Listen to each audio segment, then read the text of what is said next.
오늘은 2021년 10월 3일 연중 제27주일 군인주일입니다. 마르코가 전한 거룩한 복음입니다. 그때 바리사이들이 와서 예수님을 시험하려고 남편이 아내를 버려도 됩니까? 하고 물었다. 예수님께서 그들에게 모세는 너희에게 어떻게 하라고 명령하였느냐 하고 되물으시니 그들이 이혼장을 써주고 아내를 버리는 것을 모세는 허락하였습니다. 하고 대답하였다.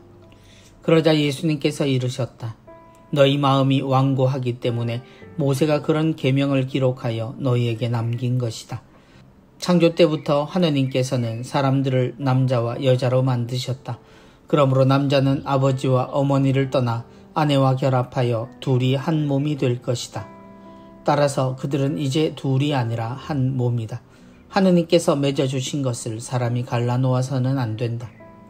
집에 들어갔을 때 제자들이 그 일에 관하여 다시 묻자 예수님께서 그들에게 말씀하셨다. 누구든지 아내를 버리고 다른 여자와 혼인하면 그 아내를 두고 간음하는 것이다.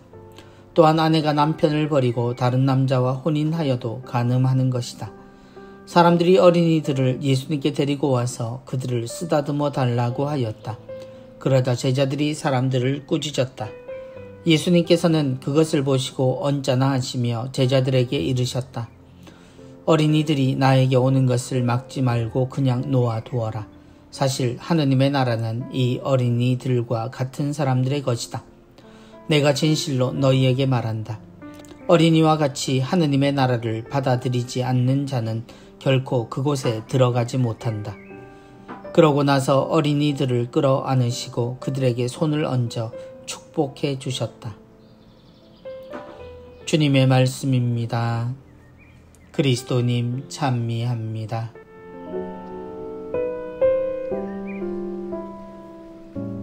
하느님께서 맺어주신 것을 사람이 갈라놓아서는 안 된다.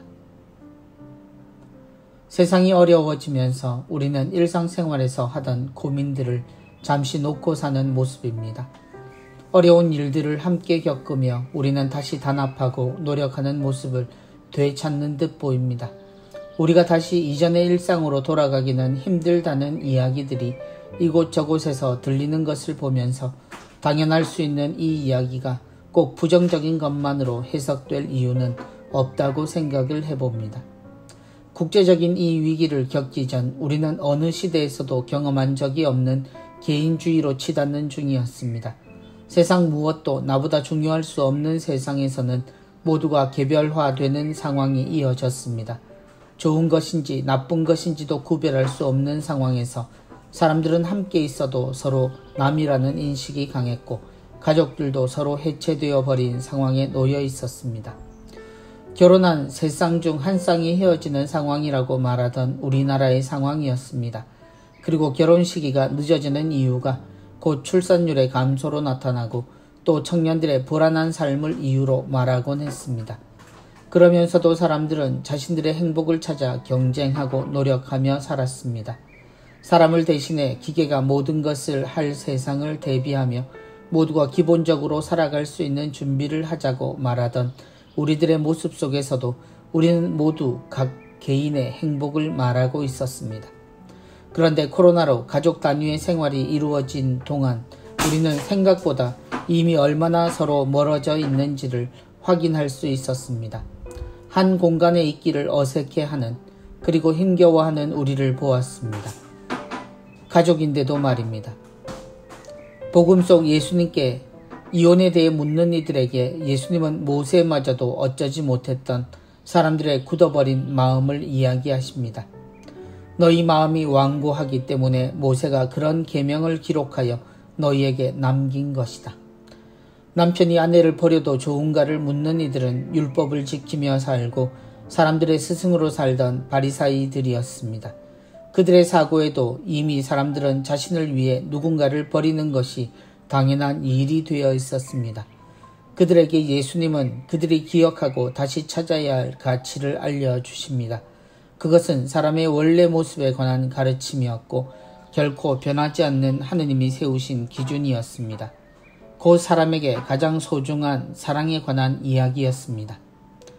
창조 때부터 하느님께서는 사람들을 남자와 여자로 만드셨다. 그러므로 남자는 아버지와 어머니를 떠나 아내와 결합하여 둘이 한 몸이 될 것이다. 따라서 그들은 이제 둘이 아니라 한 몸이다. 하느님께서 맺어주신 것을 사람이 갈라놓아서는 안 된다. 사람은 세상에 개별적으로 태어납니다. 혼자로 태어난 사람은 곧잘 자신의 존재를 혼자 혹은 홀로로 인식합니다. 그러나 사람의 근본은 누군가의 사랑을 통해 찾아옵니다. 그리고 사람은 자신을 완전하게 채울 수 없는 근본적인 한계를 가지고 태어납니다. 하나님은 그것을 거들짝 곧 누군가 타인을 통해 채울 수 있도록 하셨습니다. 두 사람이 사랑하여 이루는 결혼은 그래서 하느님 창조의 모습과 사람의 근본을 가장 잘 드러내는 일입니다. 곧 혼인은 하느님이 사람에게 내려주신 최고의 축복이고 사람 삶의 근본이라 이야기하십니다. 사랑을 통해 세상을 살아가야 하는 사람은 자신의 고백과 함께 살아가는 것으로 인생을 정하는 창조의 과정을 경험합니다. 그리고 그 안에서 새로운 창조의 신비를 경험하게 됩니다. 그리스도인은 누구보다 이 사랑의 가치를 잘 아는 사람이어야 합니다.